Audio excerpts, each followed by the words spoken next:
Viika General w'essaza ekkulu erya Kampala Monsinya Charles Kasibante alambudde omulimu ogw'okuzimba eddwaliro lino okulaba bwe gutuuse ssaako okutongoza enkola ya ensuwa wamu n'okugulawo woodi mwe bajjanjabira endwadde z'amannyo okusobola okutumbula obujjanjabi.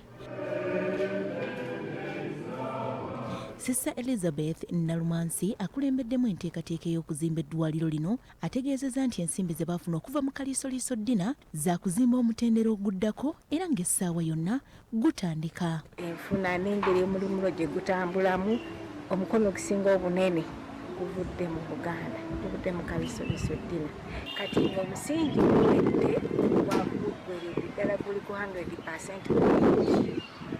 Tugenda kubanga tutandika okusitula ebisenge. Sister Nalumansi era annyonnyodde ku nteekateeka empya eya ensuwa wamu n'obujjanjabi bw'amannyo obupya obugenda okutandika okuweebwa abantu ku ddwaliro lino. Kati enkola eno erimu okwegatta, okugatta wamu resources ne babanga nti ffenna abantu basobola okufuna okujjanjabibwa nga basasuddeyo akasente katono. Mu kutongoza kuno wasooseewo ekitambiro kya mmisa nga kikulembeddwamu Monsinya Charles Kasibante, Viika General w'essaza ekkulu erya Kampala nga yakiikiridde Ssaabasumba Paul Semwogerere.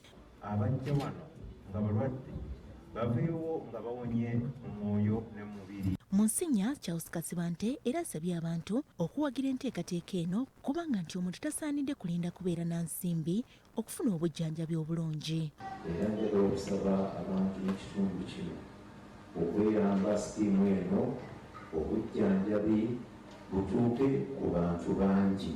Omwami wa Kabaka amulamulirako essaza Mawokota Oweekitiibwa Sarah Nannono Kaweesi asabye abantu ba Ssaabasajja Kabaka okuvaayo okwetanira enteekateeka eno era ne yeebaza Obwakabaka olw'okuwagira okuzimba eddwaliro ly'e Nkozi. Mbasaba tuleme kumalamu Kabaka waffe maanyi, tujje tuleme kumalamu abantu bano abayiiza pulodakiti eno eya sikimu, mujje tubawagire.